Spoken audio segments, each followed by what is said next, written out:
There's a very specific kind of joy when a new game arrives. The smell of the cardboard, the punching of the tokens, and that dread when you realise you've got to learn it before the game night. Today, we unpack the whole beautiful process.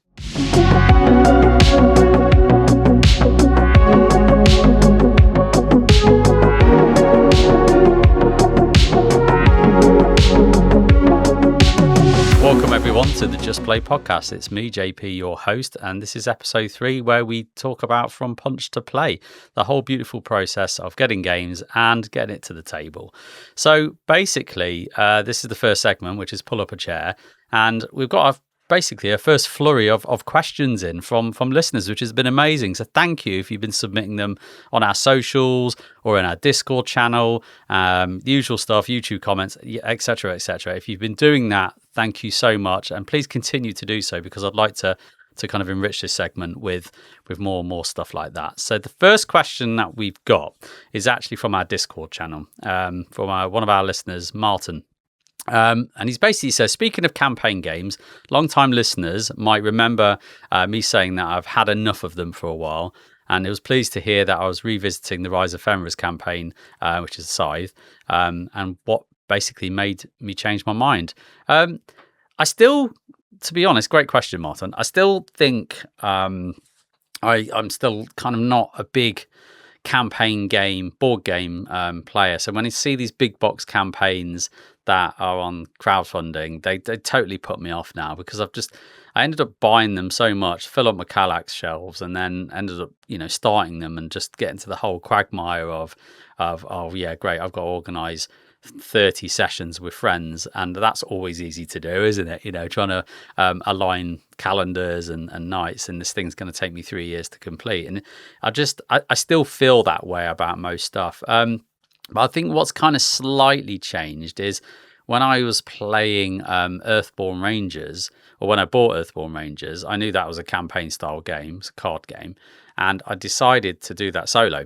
Because I thought, well, I can then do it on my own terms and I can kind of schedule it when I want. And that worked really well, and to the point where I've actually finished the base campaign. I've not done Legacies of Ancestors yet. That's coming. But yeah, it basically made that whole thing accessible. So I'm not turned off to campaign games. And Scythe is a fun one, because when I played the Rise of Fenris campaign for the first time round, which was, 6 years ago, I had such a blast with it. I've always wanted to do it again, and it's kind of been hard to get the right group and the right mix of people who wanted to do it. And we just kind of had a bit of a resurgence with Scythe fairly recently, and some of the players have never kind of gone through that experience, so this was just the perfect opportunity to do it. So I think the answer to the question is I'm not fully turned off. I still will dabble in some campaign style games, but it's likely to be more solo than it will be doing it with lots of friends. But there you go, there's a question, and thank you for raising that, Martin. I really appreciate it. So let's move on, shall we? So let's move on to the next segment, which is Just Played. What have I been getting to the table and what have I experienced? So just like always, I'm going to flip to sharing the screen. And the first game up on the list is Metal Gear Solid, the board game. Now, Metal Gear Solid is probably an IP that most of you have heard of if you've ever kind of existed in the PlayStation 1 era of the late 90s. Metal Gear Solid came out on the PlayStation 1 in 1998. And I think I was 17 at the time. And it basically blew my mind. It's a game about tactical espionage, stealth, and it took you to a place called Shadow Moses in the middle of somewhere, I can't even remember, Alaska, I think, and is an island where you're trying to infiltrate a terrorist organization, and basically take down that organization and stop the nuclear warheads from being detonated and exploded, and there's lots of hostage situations and things like that. And what made Metal Gear Solid for me really fun was obviously the gameplay, but it felt like you were playing a movie. And even back in PlayStation 1 standards, the game looked incredible. it has dated since, but it looked incredible. And the characters and the bosses are all larger than life. They're really like memorable. And anyone who has played the Psycho Mantis boss fight in the original game will know exactly what I'm talking about, of how memorable that experience is, and the innovation that was behind how to beat him was amazing. So there we go. I mean, the board game's turned up, and so this is published by Simon and designed by Emerson Matsushi, and I was kind of hesitant when I heard about this, first of all, because they said, yeah, we're doing a board game of one of your favorite IPs, and I just, you know what, I was kind of put off. I was like, no, I'm going to steer away from this, because it's probably going to not be that great. But as it's kind of come out over the past few years, and I've dug into this game a little bit more and more, and I've kind of decided to pull the trigger, and I thought, you know what, let's just give it a shot. And I've been having a blast with this. I think the nostalgia factor is doing a lot of the heavy lifting for sure, but you know, going back to Shadow Moses, because the whole board game version is essentially a recreation of the first PlayStation 1 game, not the pixel one that probably not many people have played, but the actual one on the PlayStation. It's basically a reimagining of that whole campaign. And yeah, it was just so nice to be, you know, Solid Snake, going back into that world and just experiencing it and reliving it, to the point where I've actually bought the Metal Gear Solid HD Master Collection, which is 1, 2, and 3, and I'm currently going through Metal Gear Solid 2 because I've never played 2 or 3. So there you go. It's really good to return back to that world. So how does it work? How does this game actually play? Well, it's set into a series of stages. I think there's 16 in the Shadow Moses campaign. And those stages are mixed with sneaking stages and boss stages. Now, the sneaking stages are exactly what I'd expect it to be. You know, if you remember the first level of the video game where you basically, you're getting out the water and you're trying to make it towards a lift, that is the first stage of the game. And the stealth mechanics in this game work exceptionally well. They're quite intuitive once you kind of get your head around the line of sight rules, which they've streamlined and made pretty much very simple. It is actually intuitive. So on your turn, you'll have your board. If you're playing one character, you'll just have one. If you're playing multiples, you'll have obviously multiple characters there. And on your board, you'll have slots for tokens, and you have 4 tokens. And essentially, you are just putting a token on an action, which could cost 1 or 2 action points, and you're doing a thing. So you can sneak, which is moving around. You can dash, which is moving quicker, but it comes at a risk of noise penalty, which I'll talk about in a minute. You can do like takedowns, you can do silent takedowns, you can, you know, do all this stuff, hide bodies, move bodies around, all that kind of stuff that you would expect to do in a Metal Gear Solid game. And so you're kind of moving around, looking at the guards, looking at their paths and their patrol routes. And basically, at the end of your turn, if you made any kind of noisy actions, you'll roll these chunky dice, these white dice, of which one of the sides has the alert symbol. You know, if you remember where it goes, they're basically the alert symbol. If you roll that, the guards are alerted and they're basically going to be starting to come after you. And you have a token which is double-sided. So if you make a certain amount of noise, that will go to the question mark side, where it's going to alter patrol routes to come to your location. Or if you're literally spotted or seen or walk into someone's line of sight, it'll be the red side. And that's where usually all hell breaks loose, just like in the video game. So you basically do your turn, and then you do the guard's turn, or the patrol steps, and that's all ran off a deck of cards. And you'll basically reveal one of the cards. You'll do the first thing, which is a variety of different things for the guards to do. So that could be basically they could be radioing more help. So if you've been killing or taking down or knocking out guards along the way, they might radio more in because they're suddenly realizing, oh, where the hell have all the rest of the guards gone? Again, a variety of different stuff, and it will tell you their movement, and their movement will be more if it's, you know, they're alerted and they've seen you, they'll be running towards you, or it'll be their patrol movement, and that basically works pretty well. So if I just jump to pictures for those that are watching, and I'll try and describe for those that are listening, you'll kind of see that all the maps that kind of have arrows and kind of turning points on there. And essentially, when the guard kind of lands on a turning point or ends its movement on a turning point, it will change direction. And if it ever has a choice, the patrol card says left or right as a priority. So these things aren't always predictable. They patrol around, they're moving around the map, and you're trying to second guess what they're doing. And the tactical stealth play in this is brilliant. It's really, really good fun. I mean, I kind of liken it to Burn Cycle, but the difference is in this is that the stage lasts an hour or 90 minutes to play. So it's a lot faster to set up and it's a lot quicker than Burn Cycle. So basically you've got those the patrol decks to kind of sort it out. So you're going to kind of alternate either back and forth until you beat the conditions of the mission, which could be rescue someone or get to the lift or whatever it may be. And basically, if you leave it too long, the patrol deck runs out, and guess what? Game over is one of the red patrol cards that sits at the bottom of the deck. And if you pull that, you're done, and you need to do it again. And that has happened a large number of times. But it's all fairly intuitive, and the game does a great job at scaling the rules complexity as it goes. So it doesn't throw you in the deep end, and actually recommends that you just play the Shadow Moses campaign, start on stage 1, tells you exactly what to do through some very nice codex style conversations between you and Colonel. And and you just can't help do your best Snake impressions, where you just literally they're going, "Yes, Colonel," and all of that kind of stuff. You just can't help it. It's just there. The boss stages are fun as well. They are very different tactical puzzles. You do fight Revolver Ocelot, you fight Psycho Mantis. I am not going to spoil how they do Psycho Mantis in the board game, but it is bloody brilliant. It's it's very innovative, and I love the fact that the first piece of advice is to do the thing that you do in the PlayStation game, and you basically says you can't because it's a board game, and so it's pretty cool. So the bosses are fun, and I'm just enjoying this game. I haven't finished it yet. I think I'm on stage 9, 10. So I'm pretty much interacting with all of the characters, because you can play as Snake, Meryl, Grey Fox, which is the ninja, and Otacon, who does a lot of the hacking and things like that.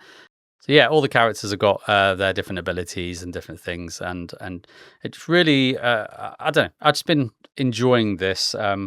And in terms of its replay value, it does come with a bunch of VR missions. I think it's 6, which you can kind of throw in and experience the kind of stealthy like gameplay and chuck the bosses in and things like that. So I think it's got a little bit of extra legs in that. But it might be one of those games where I play through it and do all the bits and content and see how I go. But I think what's quite nice is that as you play, you're unlocking equipment as well, and that equipment can then be used to start any mission. So there are definitely some branching kind of paths on.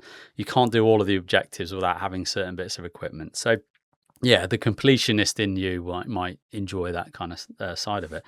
So that's Metal Gear Solid. It's been a blast. It's been such fun to kind of dive into, and I can't wait to get it done. Right, shall we move on to the next one? So the next game I want to talk about and just played is Dune War for Arrakis. So I had this kind of itch I needed to scratch with this game. I've been seeing it on socials. I've been seeing people playing it, and basically I had an opportunity to play, because Mark Monk from Ninja Geek Games basically has a copy of this. So I hit him up and said, "Mark, please can we get a game?" And basically we got it sorted out, and we did it. So Dune War for Arrakis is a 1v1 or 2v2 kind of dudes on a map, big epic kind of game where you're playing as the Harkonnen faction or the Harkonnen faction versus the Atreides, and you're literally going head to head trying to fulfill your objectives, which are kind of asymmetrical in the way that it plays. So if you're playing Atreides, you're trying to go up the prescience tracks, and you've got 3 tokens that will basically go up this track from 1 to 10. And your card, which is secret at the start of the game, it will say you'll need this particular token at 9, this one at 6, this one at 3. And you'll fulfill objectives throughout the game in order to do that. Whereas the Harkonnens are basically there just to military dominate the map and take down your sieges and effectively get victory points all the way up to 10. And as soon as they hit the top of the track, they win instantly, whereas the Atreides have to last for the entire round of the game. But yeah, I'm just showing the board now for those that are watching on YouTube. But yeah, the board is massive. Like, I think it's like 2 separate boards that are kind of connected together. If you've ever played War of the Ring or Star Wars Rebellion, it's that kind of like grand scale epic game. It kind of fits in that wheelhouse. And yeah, basically how it works on your turn is that you're going to have a dice pool. You'll roll that dice pool, and each of the dice faces are different actions that you can do in the game, which could be move leaders, which will then also move any troops associated with them. Or you can move troops, you can fight or attack with those troops, et cetera, et cetera. And you can do all sorts of different things in that game. So whatever you roll, you're assigning to those actions. So you are limited to doing those things, which is very much like War of the Ring.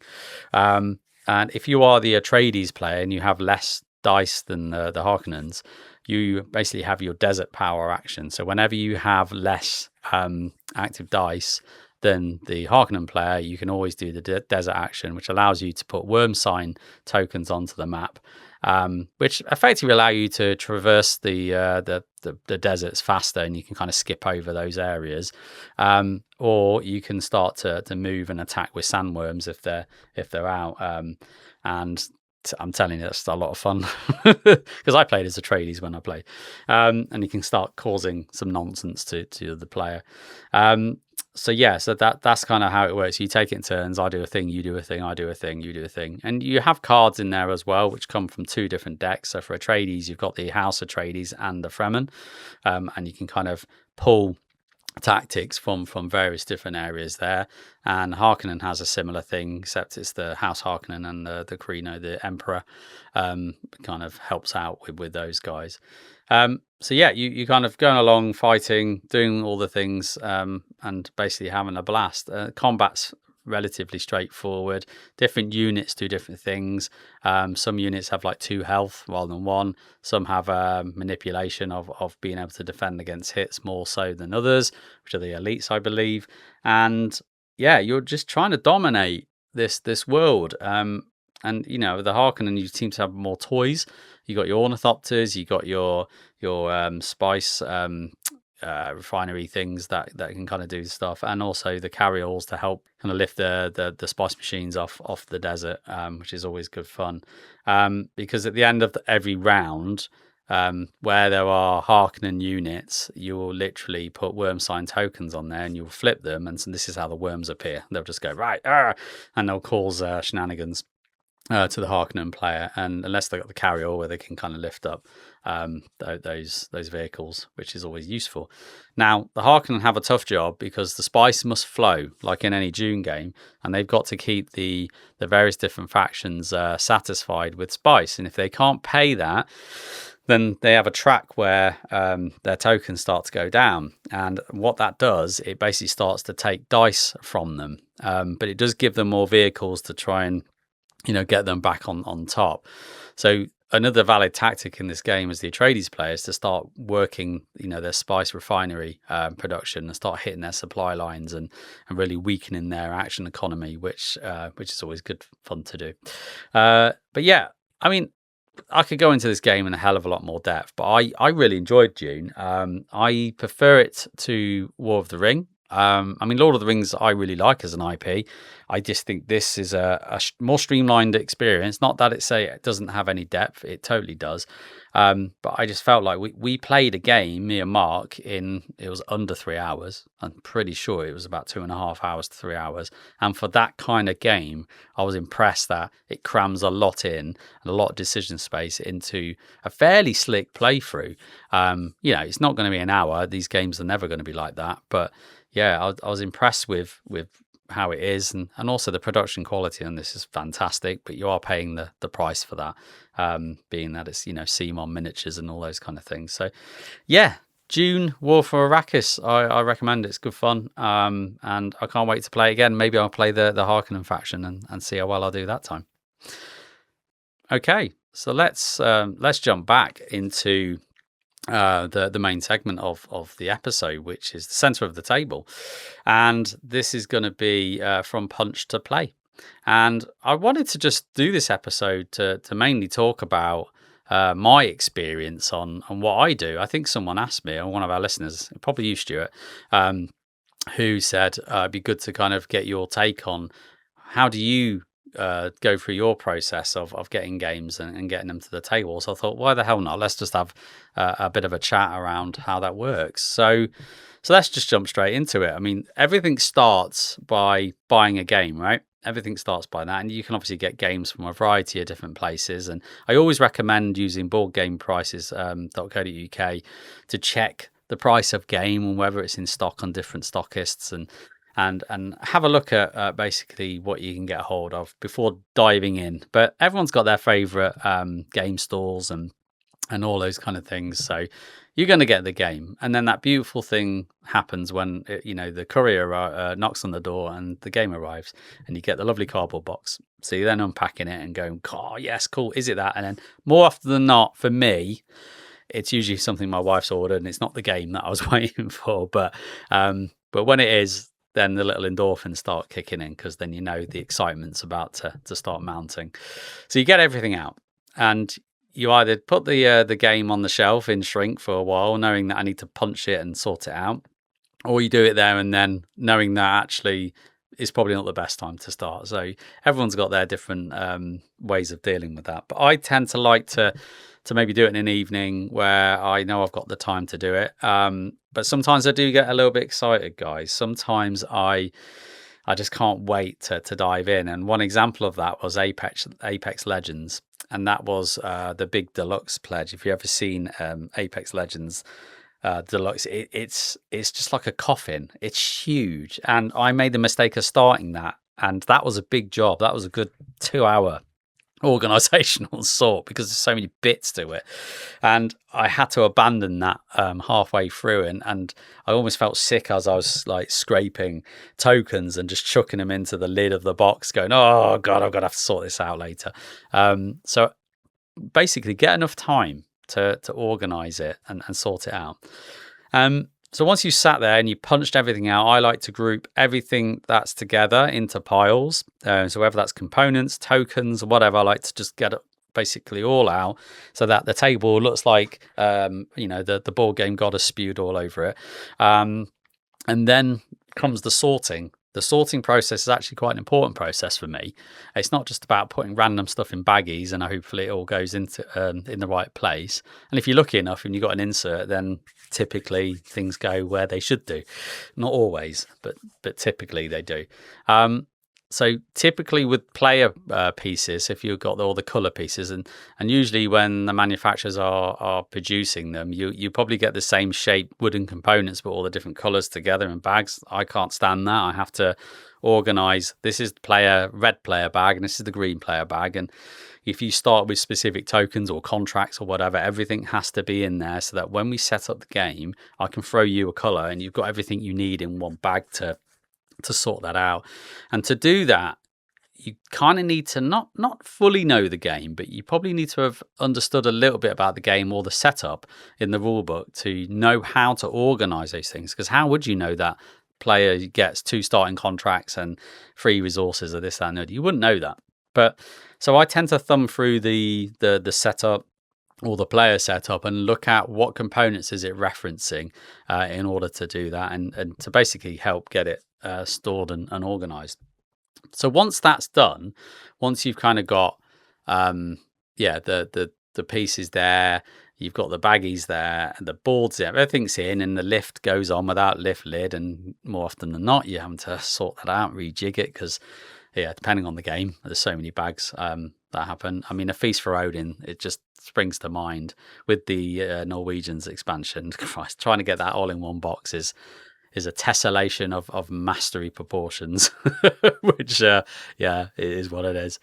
So now it's organized and now it's stored, and then it goes back on the shelf. and you haven't even thought about setting up a night for it yet. You're kind of going, it sits in your brain going, you must play me at some point. And I'm pretty good at this, actually. I don't tend to have a big shelf of shame that I will leave for months and months and months. I will typically get a first play of a game that I've bought fairly rapidly, because I'm just excited to play it, right? That's just kind of what I want to do.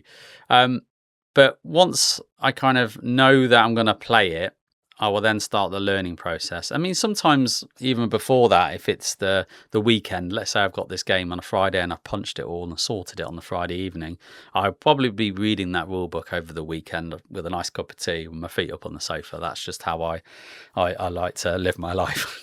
It's good fun. So yeah, learning it is then the next key step, and there's many ways that obviously people can do that. Now, if it's a small box game, I will probably learn it just before we play it, because typically the rules pamphlet I can read through, and I've played enough games to kind of know pretty much what I'm doing with these kind of things, with the exception I've just learned I played Flip 7 completely wrong before.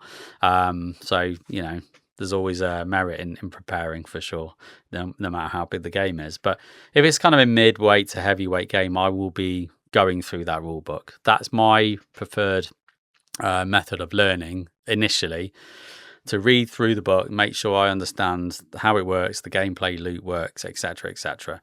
And any kind of questions I have at that point, I might be referring to other sources in Board Game Geek, or maybe there's a video on it that has that particular part I can just kind of reference. So yeah, that's pretty much what I'll be looking at doing. And I just love thumbing through the rule books. And a really well written rule book is a beautiful thing.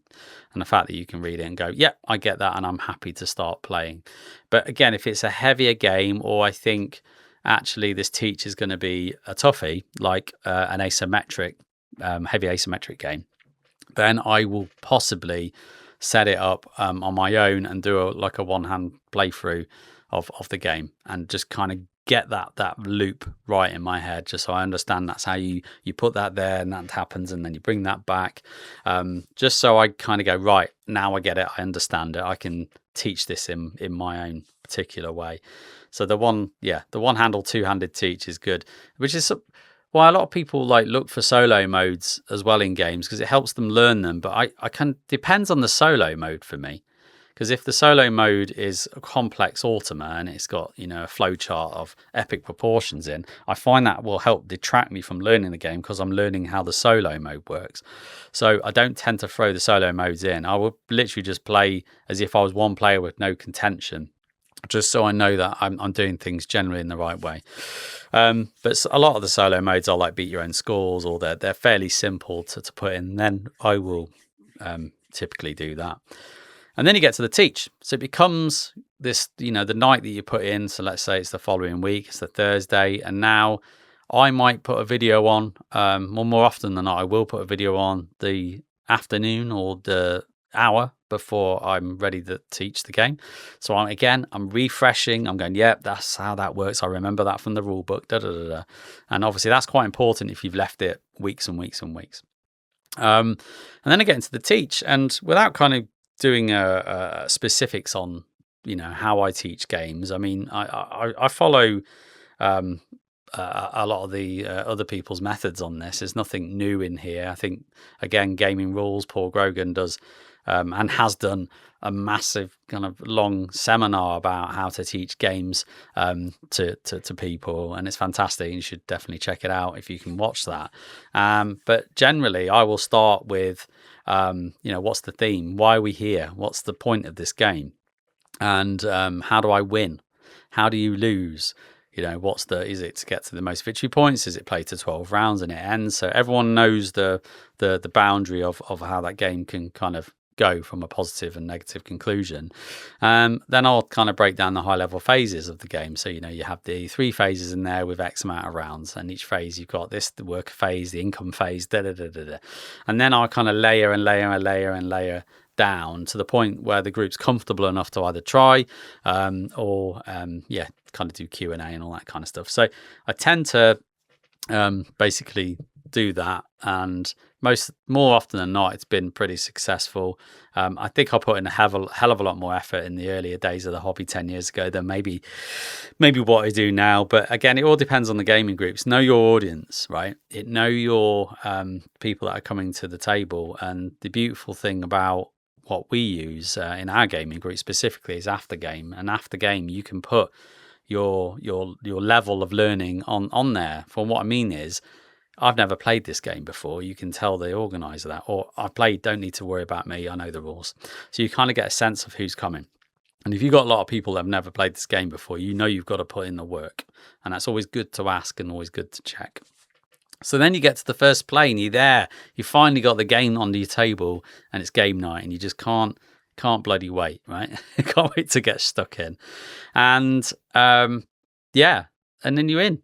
And then you get the whole thing around questions, and because that's going to happen. And also, typically for me, again, personally, my first play of a game when teaching it will probably suck. And well, let's face it, maybe without teaching it as well. But it's definitely a distraction because you're trying to hold those rules in your head and make sure everyone's doing things correctly as well as playing your own game. Now, it doesn't bother me because I play games for just for a bit of a laugh. I like to pull levers and push buttons. That's my preferred play style. So where I kind of end up is meh. It doesn't matter. So yeah, it's probably many of you are like me where you are teaching games. It gets a bit funky in that case. And then sometimes you get to a rule where you haven't come across. It's an edge case or something. And my preferred method of dealing with that is I'll go with what I think is the correct method and agree with that around the table, and then we agree that as a standard for the game, because my most important thing is to keep the game moving, really. Now, if it's something I can get quickly, then I will. And you know what, AI on phones is getting better and better at this, where you can literally just say, basically tell me how this works, and more often than not it will dig out the rules clarification from Board Game Geek or wherever. Not always foolproof, so don't rely on it. But I would tend to rather move the game on and then deal with it afterwards. And I kind of have a post-match analysis with board game nights as well. So especially if it's the first play, and I will go back and go, right, these are 3-4 questions that we had. Did we play it right? Did we do the right thing? And sometimes you don't. You go, yeah, we're supposed to get an extra bit of wood when we went to that space or whatever it may be. And I will tell people, I'll say, right, by the way, when we played this game, we got it slightly wrong and so that when next time, hopefully not, the onus isn't just on me. People remind me, I'll remember that particular rule. Now, Game of Thrones, the second edition, is one of those games where it has these really nebulous rules that are in there. And I always forget a few of them. So what I've done is I've literally have a small bit of paper in there which highlights, don't forget these rules, JP. So when I teach it again, I always re-emphasize, this is how the ports work. This is it. And in this card, and it helps. It really just helps do those kind of things. So that's pretty much it. I mean, right from ordering the game to playing the game, it's from punch to play. That's kind of my method. It's probably a standard, right? It's probably pretty similar to yours, but I just thought it'd be quite cool to talk about it. It's part of the hobby that we probably don't talk about that much. The teach we talk about, but yeah, maybe not how we kind of approach those things. So there you go. Hopefully that was enjoyable and you can kind of understand my method, and yeah, I'll be interested to learn more about how you deal with it. How do you cope with getting games? How do you prepare for those game nights? Do you wing it? Do you just, have you got the kind of group that will just turn up and you'll muddle through it? Like, tell me. Yeah, drop a line in the comments or on our socials and let me know how you get on with it. So there we go. So that's the main segment. So I'm going to move into what's hot and what's not. So this is where we basically are going to jump back to Board Game Geek and have a look at the hotness scale and see what I think about it. All right, so let's jump over. So what's on the hotness scale today? So number 1 is Wondrous Creatures. Now, I've heard of Wondrous Creatures. I've kind of heard it's likened to a worker placement Pokemon style game where you're trying to collect these fantastic kind of wondrous creatures, as the name suggests, and put them in a reserve in this hexagonal grid map. And I'm trying to wonder why it's just hit the number one in hotness, but I think it's just had a recent expansion, and I think also it's just landed on BGA as well, so that might be have something to do with it. So yeah, that it does look cute. I mean, if I just jump in again for those of you who are watching, the meeples on this thing just look really cool. Silkscreen meeples, a very, very cute looking game. So yeah, I'm intrigued by it. I'd like to see what it's all about. But yeah, that's all I know about it, I'm afraid. But yeah, it's in fact it's number one. Probably should check it out. Number two, Medico. I know nothing about this. I know nothing about this game. Medico. Right, shall we have a look? So in medieval Europe, trained physicians were a rarity. Travelling barbers did their best to care for health of people, and more one than them may have dreamed of one day attaining the knowledge and reputation of the learned medicus. So, okay. Don't know anything about it. I've not even heard. So, yeah, can't really give an opinion on this per se, but it's number two. So it's obviously doing something right that lots of people are talking about it. So, yeah. Number three is Concordia. That one I have heard of and I have played. And I think Concordia's just got a special edition from Awaken Realms that's launched on crowdfunding recently. So that's probably having something to do with it. And that does look brilliant. But it is, again, it's an expensive edition of a game that I've played. That do I really want the deluxe version of it? I mean, I don't own Concordia at all of any version, but it is a bloody brilliant game. It's basically you know trading in the Mediterranean, the board game, but just that hand system, which I think I talk about on last the episode 2 with the mechanisms that should belong in a museum. The way that the hand management plays, and also the fact you're collecting cards into your hand to get better and better versions of them, which also act as scoring cards for all the gods. That whole way it works is brilliant. If you've not played Concordia, come on, guys. Play Concordia. Give it a go. Give it a shot, because every board gamer should give Concordia a go. It is a fantastic game. Number 4, World Order. I literally talked about this when I went to the Netherlands weekend on another episode. And yeah, I basically went into a lot of kind of depth around how that works. And yep, World Order. It's brilliant. It's really good. Now, I prefer Gemini than World Order, but that's not to say it isn't good. I would play World Order anytime. I just don't think I'd own it, because I think Hegemony is doing something for me more, and I just don't need all of the games in the world. I've got past that phase of my life now, I think, where I don't have to acquire every board game in existence. And then Excalibur. So Excalibur is, I think, a social kind of deduction game. Now, this production on this game is mad. I think this came with a deluxe version with metal swords, and it has these tiles that I think have different roles and things on. And yeah, effectively, I don't really know much about the specific gameplay of Excalibur, but yeah, I think you're trying to deduce certain things or kind of be the only one alive. I have no idea. But let's have a look. It's a party game filled with bluffing and subterfuge. Draw tiles from Avalon to find Excalibur, then use powers of Arthurian legends to keep it safe from the other would-be kings. So it looks like you're trying to get basically the Excalibur and keep hold of it before the game it ends, and lots of knobbery probably continues in that kind of game. So there you go. That's the top 5. So what I like about this segment is things are obviously ever changing on Board Game Geek, and it's just good to see what is coming in and what is coming out, because it sparks my own interest to kind of understand, okay, why is that kind of hit the list, etc. So yeah, that's pretty much the end of that segment. So let's get into the next one, which is Just About to Play. Now, Just About to Play, I am looking forward to my next game of Apex Legends, the board game. Now, I've talked about Apex before. I adore this game. This is from Glass Cannon Unplugged, and I adore how this works. The first-person shooter game, which is a board game that is turn-based. Anything, it shouldn't work, but it really does. And I'm playing a 4-player. I've played a 6-player before. I'm not doing it again. So 4-player is where it's at. It's quicker, less downtime, and I think just the dynamics of a team of 2 just makes sense. So yeah, look forward to that, and yeah, hopefully play some more new Legends that I've not played before. But yeah, I've played or have seen all of the Legends now in all of the games I've played, which is really nice to see. But yeah, I have not personally played them all yet. So yeah, if you've played Apex Legends, I want to know who your favourite legend is as well, because I think mine so far, what is my favourite legend so far? I think I enjoyed Mirage. He was good fun with the holograms, but I just got a soft spot for Wraith in how she works.